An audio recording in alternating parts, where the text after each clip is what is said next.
यो Honey Singh India का एक ऐसा रैपर जिसने म्यूजिक इंडस्ट्री का सीन चेंज कर दिया था एक टाइम पे।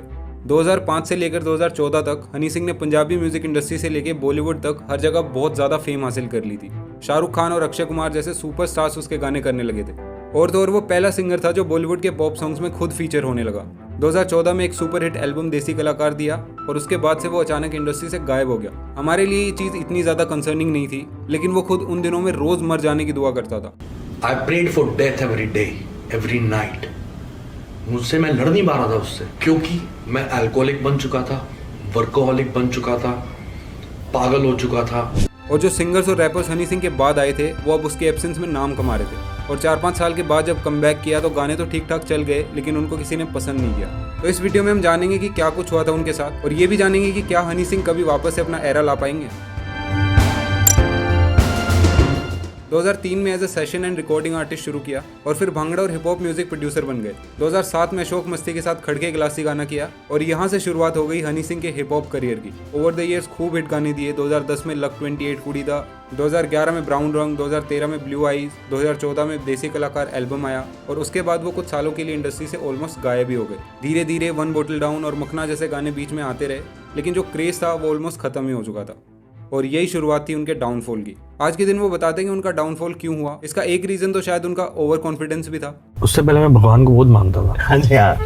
2012, 13, 14 में मैंने सक्सेस देखी ना, मैं भगवान हूँ। हाँ। देसी कलाकार के बाद भगवान ने बोला मैं भगवान हूँ, तू घर पे बैठा। हाँ। फिर मुझे बाइपोलर डिसऑर्डर हुआ। हाँ जी। और साइकोटिक सिम्टम्स हुए। हाँ जी। 5-6 साल में बहुत बीमार रहा और बहुत इंटेंस हो गया था वो।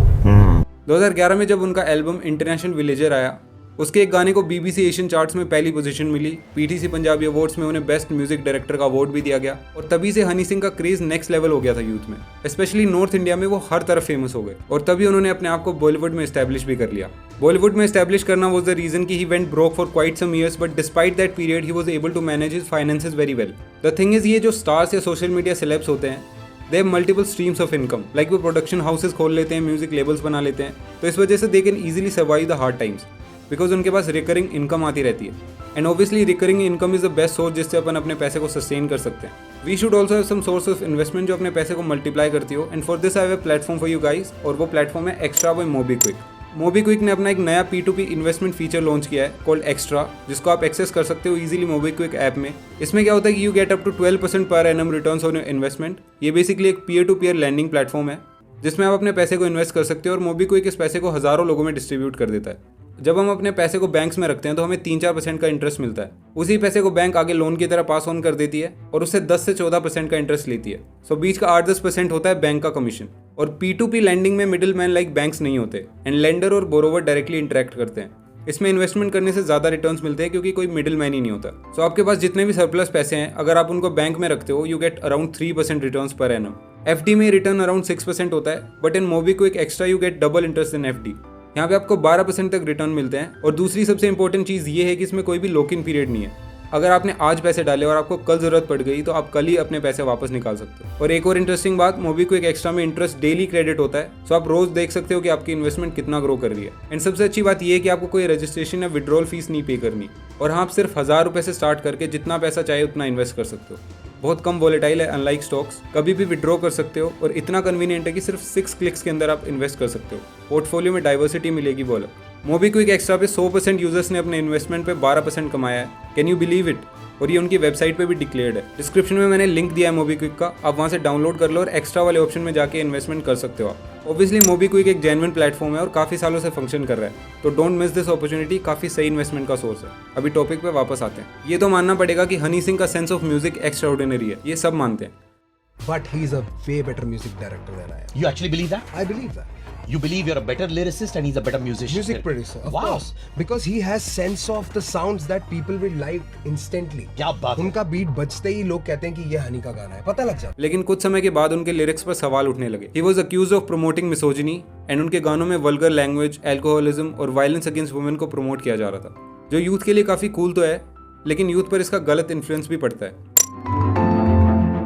ये एलिगेशंस लगने के बाद हनी सिंह की इमेज खराब होने लगी।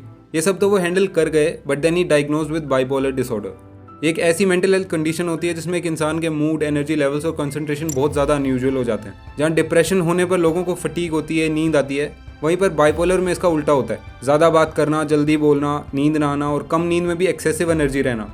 हनी सिंह के केस में इतना सीवियर था कि वो इसके सामने डिप्रेशन को तो सर्दी खांसी बता रहे हैं मेंटल हेल्थ की। ऐसी स्टेट में म्यूजिक बनाना तो दूर की बात है, इंसान बाहर निकलना, लोगों से मिलना बंद कर देता है। खबरें ये भी आई कि उनको रिहैब सेंटर में रखा जा रहा था, बट वो ये बताते हैं कि वो घर पे ही थे और उनका घर पे इलाज चल रहा था।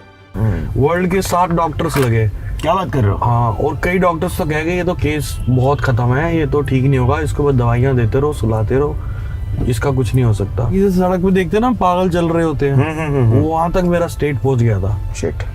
और मैं घर पे ही रहा, कोई रिहैब शिहैब में नहीं रहा। वही न्यूज को मैं इंटरव्यूज नहीं देता तो न्यूज वाले कुछ भी छाप देते हैं। और जब 18 महीने तक उनका कोई गाना नहीं आया और खबर नहीं आई तो उनके फैंस उन्हें भूलने लगे और हिप हॉप इवॉल्व होता चला गया।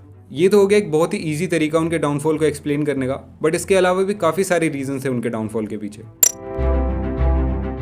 जब से हनी सिंह फेमस हुए तभी से वो कंट्रोवर्सीज में आने लगे, कभी अपने लूट लिरिक्स के चलते और कभी एरोगेंट बिहेवियर के चलते। उनकी कुछ मेजर कंट्रोवर्सीज के बारे में बात करते हैं अभी। सबसे पहले तो जो मेजर क्लैश उनका रहता है वो है बादशाह के साथ। इसके रीजंस तो अनक्लियर हैं, बट हनी सिंह बादशाह को टाइम टू टाइम पोक करते रहते हैं। जिनको नहीं पता उनके लिए बता दूं कि माफिया मुंडीर एक क्रू था जिसमें हनी सिंह, बादशाह, रफ्तार, इक्का, लिल गोलू और जे स्टार थे, और वहीं से हनी सिंह और बादशाह का इक्वेशन बिगड़ा था। जब बादशाह ने रोल्स रॉयस ली थी तब भी हनी सिंह ने एक इंटरव्यू में ये बोला था, आपके एब्सेंस में बीच में बादशाह हैज टेकन ओवर, तो क्या कह सकते हैं यू रोल्स रॉयस और नैनो में बहुत फर्क होता है। इनफैक्ट बादशाह के एंड से भी इस कंट्रोवर्सी पे काफ़ी सारी रिएक्शंस आते रहते हैं, लेकिन हनी सिंह अभी भी काफ़ी बार पोक कर देते हैं उनको। अभी गाने आ रहे हैं, चल रहे हैं, नहीं चल रहे हैं। मैं एक बात कहना चाहूँगा, मैं चौका मार पाऊँ ना मार पाऊँ, मैं छक्का मार पाऊँ ना मार पाऊँ, तेरी बारी नहीं आन दूंगा अब। तेरी बारी नहीं आन दूंगा अब। मैं लगा रहूँगा, 40 मिलियन हो, 50 मिलियन हो, 500 मिलियन हो, मैं लगा रहूँगा। 7 साल घर बैठा हूँ, 7 साल घर बैठा हूँ, अब नहीं जाना वाला कहीं। इसके अलावा एक और कंट्रोवर्सी में आए थे हनी सिंह जब हर जगह खबर फैलने लगी कि शाहरुख खान स्लैप्ड हनी सिंह। चेन्नई एक्सप्रेस नाम की एक मूवी में हनी सिंह का एक गाना था लुंगी डांस, और इसी के चलते उन्होंने शाहरुख खान के साथ काम किया था और किसी वजह से उनके बीच एक कंट्रोवर्सी हो गई। कहा जाता है कि एक प्रोमोशनल इवेंट के दौरान SRK ने उन्हें थप्पड़ मार दिया बिकॉज ही वॉज मिसबिहेविंग। अब इंटरनेट पे इसका कोई एविडेंस तो नहीं है और हनी सिंह की वाइफ ने इस बात को एक रूमर बताया था, लेकिन उस दिन के बाद we have never seen both of them together. इससे कुछ प्रूव तो नहीं होता, बट स्टिल। तो ये सब हुआ और उसके बाद 2022 में शालिनी तलवार यानी कि उनकी वाइफ उनके ऊपर एक डोमेस्टिक वायलेंस का केस कर देती है। 10 साल डेट करने के बाद 2011 में इन दोनों ने शादी की थी और 2022 में शालिनी ने अलग होने का फैसला किया और नई दिल्ली की 30,000 कोर्ट में हनी सिंह के खिलाफ डोमेस्टिक वायलेंस का केस कर दिया, जिसमें उन्होंने बताया कि उन्हें फिजिकली, वर्बली और मेंटली अब्यूज़ किया जाता था। हनी सिंह ने इन एलिगेशंस को झूठ बताया, लेकिन इसका भी कुछ दावा नहीं किया जा सकता। बट इन माई ओपिनियन ऐसा बिल्कुल हो सकता है क्योंकि वो मेंटल हेल्थ इशूज़ से गुजर रहे थे और इससे पहले भी एरोगेंस तो थी ही उनमें। इसके अलावा उनके लिरिक्स के लिए उन पर कंप्लेंट्स वगैरह होती रहती हैं। अब बात करते हैं अबाउट इस कमबैक। 2018 से अब तक उन्होंने कई गाने निकाले हैं जो बहुत ज़्यादा हिट हुए, मतलब 100-200 मिलियन वाले गाने थे वो, लेकिन स्टिल वो फील नहीं आई लोगों को। अभी हनी सिंह का दावा है कि हनी 3.0 में वो वापस अपना एरा लेके आएंगे, बट इन माई ओपिनियन शायद उनके गाने सुपर हिट हो जाएं, लेकिन वो वाला क्रेज़ अब नहीं आएगा वापस। इसके काफ़ी सारे रीजंस हैं।